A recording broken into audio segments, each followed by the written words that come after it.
Your workouts are great, you're doing everything right to add more muscle, but the muscle gains are slowing down or even coming to a halt. Is it your age?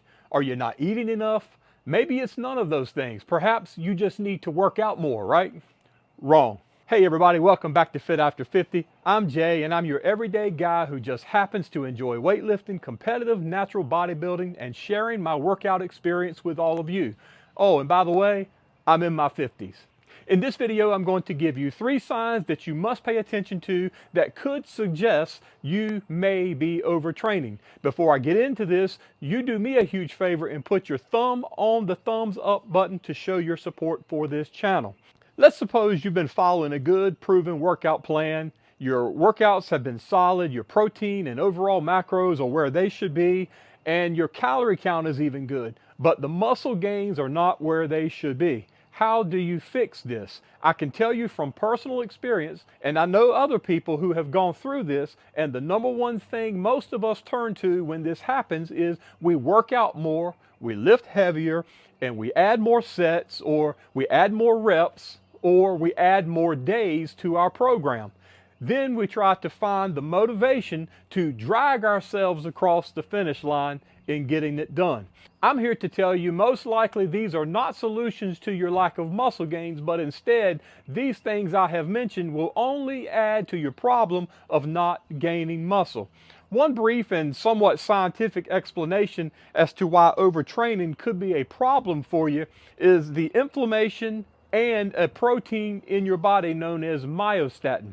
There have been studies that reveal that overtraining in some instances may prevent muscle growth by elevating levels of myostatin in your muscles. I will link one particular study in the description box below provided by the National Library of Medicine. This study discusses the links between overtraining, inflammation, and myostatin levels in the muscles. Be sure that you go and check that out, and I think you'll find it very informative and helpful.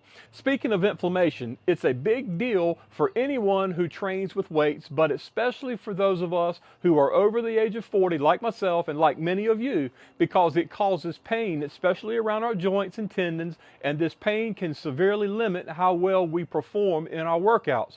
Poor performance in our workouts obviously will negatively affect our ability to add muscle. So it's very important to recognize the signs that you may be overtraining. Then you can shift from your normal routine to more of a rest and recovery strategy.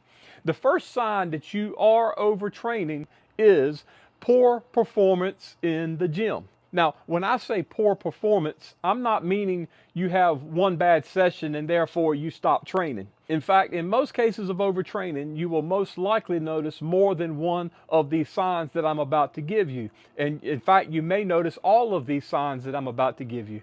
And with these signs, you will recognize that they are signaling something to you that are telling you that it's time for you to establish a rest and recovery protocol into your program. When I personally have experienced this in my workouts, it has been poor performance, meaning lack of strength.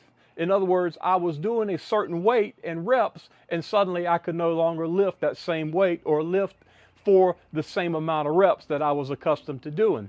And this happened over a period of time, not just in one session. It could also be that where you once had the stamina to push through a workout, now you no longer have the stamina. That is a good indicator that you may be overtraining. So be sure to pay close attention to your performance and always record your workouts, not just to monitor your progress, but also to monitor if there are any plateaus in your workouts or any declines in your workouts.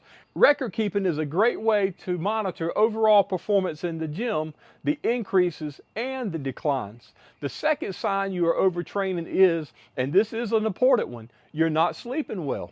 One of the things I love about working out and lifting weights is how much better I sleep at night. As many of you know, once we cross over that wonderful age of 40 or 50, sleep becomes more challenging due to other male issues that we develop. So anytime we can get good sleep, it's very much appreciated. However, if you are overtraining, you will most likely notice an interruption in how well you are sleeping.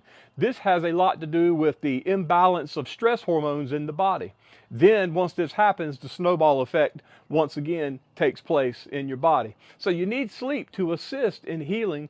You need sleep to assist in your overall recovery and the growth. But because of overtraining, you're no longer getting adequate sleep, which is then affecting your body's ability to perform the next workout, and pushing through and attempting to be a man and lifting harder won't help the situation. Believe me, I have been there and I have done that. It doesn't work. 7 to 8 hours of sleep is vastly important for our overall health and recovery. And if you notice sleepless nights or trouble falling asleep, you may be overtraining. So pay close attention to that. The third sign you may be overtraining is nagging injuries that are not healing up the way that you would normally heal up.